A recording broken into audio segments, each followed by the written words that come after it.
त्याच्यामुळे ऑटोमॅटिक पाणी येणं शक्य नव्हतं राजांच्या काळात. तर महाराजांच्या काळामध्ये जे काही कामचुकार लोक होते माहित असते, त्यांना वासोटा, चकमक, टोक, लिंगाण्यावरती कैद केलं जात नसायचं. तर त्या गुन्हेगाराला सुधारण्यासाठी एक संधी द्यायची. त्याला काय सुधारण्याची संधी द्यायची, तर त्यांनी वर्षभर शिवरायांच्या नजरेसमोर, कावड माहित असेल तुम्हाला सर्वांना, कावड माहिती श्रावणबाळ, खाली आपण मगाशी गंगासागर पाहिलं गेलं, त्या तलावातून कावडीने पाणी आणायचं. हे 2 आउटलेट आहेत, लाकडाने किंवा गोंत्याने पॅक करायचं, राजाच्या मध्ये आंघोळी करायची, पुन्हा ते आउटलेट करायचं, पाणी बाथरूम मध्ये शिफ्ट व्हायचं आणि ड्रेनेज लाईने गडाच्या बाहेर पाणी पास व्हायचं. त्या काळात दूरदृष्टी पाहायला होती. म्हणजे विचार करा, त्या काळात हिरोजींनी बनवलेलं हे ड्रेनेज सिस्टीम आज सुद्धा चालू आहे. साईडला बघा छोटे खड्डे पडले, आपल्या पाऊल वाटेन तर पाणी साचलं गेलं, पण याच्यामध्ये तुम्हाला कुठे पाणी साचलेलं पाहायला भेटतंय का? कारण जर एवढा मोठा पाऊस पडला म्हणजे पाणी साचलं, तर इथे सुद्धा साचायला पाहिजे होतं. ही पद्धत नाही राहिलेली आहे. पलीकडे आपण राजांचं स्वयंपाकघर सुद्धा पाहायला जाणार आहोत. बोला छत्रपती श्री शिवाजी महाराज की जय.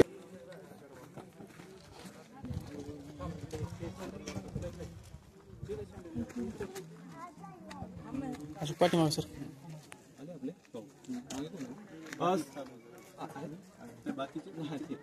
तो पाहिलेला प्रशस्त छत्रपतींचा राजवाडा, त्यांनी खूप सारी सुखदुःख पाहिली गेली. अशा राजवाड्याचं आपण दर्शन सुद्धा घेतलं, तिथली माती सुद्धा आपण कपाळी लावली गेली.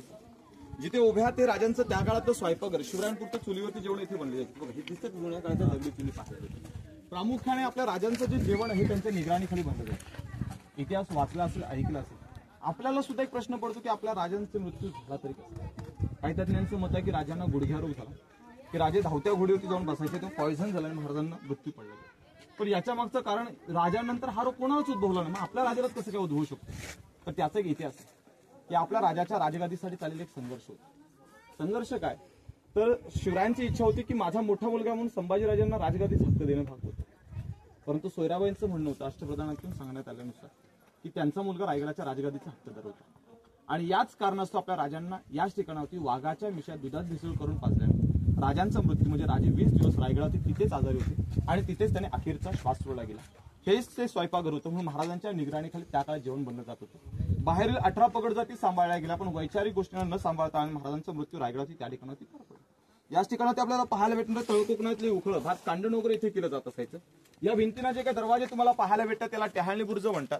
याला पाहण्यासाठी म्हणजे जर का वातावरण क्लिअर असतं तर समोर सह्याद्री दिसली असती आणि खाली तळकोकण सुद्धा तुम्हाला पाहता आलं असतं. पुढे त्यांचं सचिवालय पाहूया. बोला छत्रपती श्री शिवाजी महाराज की जय. बाकीच्या ग्रुपला गाईड वगैरे पाहिजे का?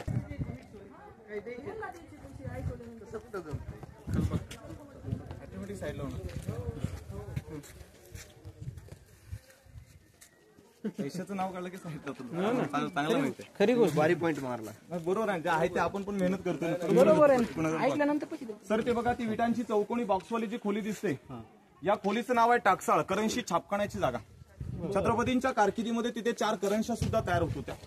शिवराई, नाणी, मुद्रा, होन याच्यातले 2 पॉईंट खूप महत्वाचे होते. एक होन जे चलन होतं ते सोन्याचं होतं 1.4 ग्रॅमचं, आणि दुसरी होती तांब्याची शिवमुद्रा. याच्यावरती काय लिहिण्यात आलं होतं की प्रतिपचंद्र लेखेव वर्द विष्णू वंदिता शहाशुनो शहा शुभशा मुद्रा भद्राय राजते. याचा अर्थ काय तर आकाशातील जो चंद्र आहे, प्रतिपतेच्या चंद्र कोरीने जसा वाढत राहतो, शहाजी राजांचे पुत्र शिवरायांचं स्वराज्य त्या चंद्र कोरीप्रमाणे वाढावं ही त्या स्त्रीची इच्छा, अशी शिवमुद्रा रायगडावरती तिथे तयार केली जात असे. ही राजाची बाल्कनी, याला गॅलरी सज्जा म्हणतात. पूर्वीपार बाल्कनी ही 5 मजली होती, आज पहिला मजला. कल्पना करा की याच्यावरती अजून जर 4 मजले असेल तर आपणच कल्पना करायची की 5व्या मजल्याची हाईट किती उंच असेल. आपले राजे एवढे ग्रेट एवढे हुशार होते की या बाल्कनीचा नुसता वापर हवा खाण्यासाठी करत नव्हते साहेब. इथून त्यांना 8 किल्ले दिसायचे. कोणते? तरी पूर्व आहे राजगड, तोरणा आणि लिंगाणा दिसायचे. दक्षिणेला प्रतापगड, सोनगड, चांबारगड, मकरंदगड दिसायचे. आणि पश्चिमेला मानगड. अशा 8 किल्ले शिवरायांना रायगडावरून दर्शन. मग राजधानी एकटी होती का? 8 किल्ल्यांचं प्रोडक्शन. सह्याद्री होती, रायरीचं डोंगर अखंड खडका बसून गुलाबाच्या कळीसारखा उभा होता. म्हणजे विचार करा काय राजाची दूरदृष्टी असेल. ही राजधानी जपण्याचं, इथे राजधानी पाहून घेण्याचं आणि त्या राजधानीचं स्वतःचं वर्चस्व निर्माण करायचं ही राजाचा गणिमे कावा या बाल्कनीतून आज सुद्धा कळू लागला बघा. 4 टोकं नियंत्रणात आणण्याचं काम इथून करायचे. याच्यासारखे आपण मगाशी पाहिले 2 टावर सप्त होणार बरोबर. आता विचार करा, आता हे 2 मजले आपण लेवल आलो, याच्यावरती अजून जर 5 मजले तर 7वा मजला किती हाईट असावा त्या काळात. आता समोर हा ऐतागृहाचा जो खड्डा तुम्हाला बघायला भेटतो, तुम्ही जाणार आहात तिथे 11 बायऱ्या खाली उतरल्यानंतर डाव्या हातावरती 10 बायची खोली. खोलीचं नाव गुप्त खलबतखाना. स्वराज्याच्या गुप्तेर खात्याचे प्रमुख कोण? तर बहिरोपी बहरजी नाही. बहिरोपी का म्हणावं तर बसल्या जागेवरती 7 रुपये बोलायचे. 18 भाषा आहेत. दुश्मनाच्या छावणीमध्ये जायचं, त्याच्या वेशेमध्ये आणि त्याच्या भाषेमध्ये बोलायचं. आपल्या राजाबद्दल आणि आपल्या प्रांताबद्दल जी चर्चा जी खलबत या गडावरती केली जायची ती इथे केली जायची. तिला गुप्त खलबतखाना म्हणतात ना. भिंतीला काना असत, हीच पद्धत त्यावेळेची. राजांना पण स्वराज्याचा जरी घडवायचं होतं तरी दगाफटका मात्र आपल्या लोकांपासूनच होता. बरोबर आहे की नाही. महाराजांच्या काळात औरंगजेब बादशाहकडे 5 लाखाची फौज होती. दुश्मन प्रबळ होता, ताकदवर होता. त्याने विळा उचलला होता की महाराष्ट्रात मराठ्यांचं साम्राज्य नष्ट करायचं. पण बहिरोपे असा एक मावळा होता ना महाराजांचा निष्ठावंत, की त्याच्याच सिंहासनाच्या बाजूला बसून त्याच्याच कवाला त्याला ऐकून त्याच्या डाळीला हात लावणारं एक व्यक्तिमत्व म्हणजे बहिरोपी ही ओळख होती मराठ्याची. बघा, पण एवढी मोठी पदवी असताना त्यांनी कधीच स्वतःच्या पत्नीला सुद्धा सांगितलं नाही आपण स्वराज्याच्या गुप्तहेर खात्याचे प्रमुख आहेत. एवढं मात्र सिक्रेट ठेवलं जात असेल. 200 फुटावरती उभे सचिवालय, राजांचं जे मंत्रिमंडळ, मंत्र्यांच्या हाताखाली सुरुणीस कारकून सचिव म्हणून कामकाज पाहणी करायची. म्हणजे थोडक्यात त्या अंतराचं मंत्र्यांची कॅबिनेट असायचे. बघा आता सध्या साईडला जे पायऱ्या दिसतात प्रत्येकाचे कॅबिनेट पायऱ्या असायचे. साईडला तिथे बाथरूम व्यवस्था असायची सिस्टमॅटिक. त्यावेळेचं महाराजांच्या काळात सिस्टमॅटिक राहायचं म्हणून त्यासाठी याचा वापर करत असावे. पलीकडे जो 2 मजली चौधरी आपल्याला जो पाहायला भेटणार आहे त्याचं नाव आहे दिवाणी खास. आणि ज्या छत्रापाशी आपण जाणार आहोत जे मुख्य ठिकाण चुकलं पाहिजे ते दिवाणी आम. दिवाणी खास आणि दिवाणी आम म्हणजे प्रात्यक्षिक लाईव्ह मध्ये पाहतो दिल्लीचा लाल किल्ला.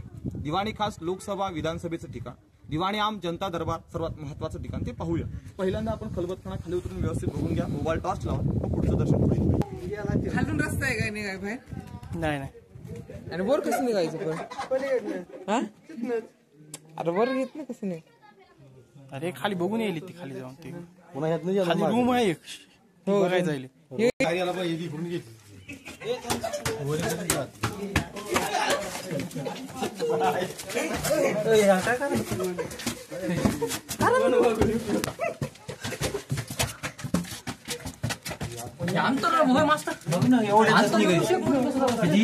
मधला हे जायचं नाही, आवाज आवाज मधला बाहेर निघायचा नाही.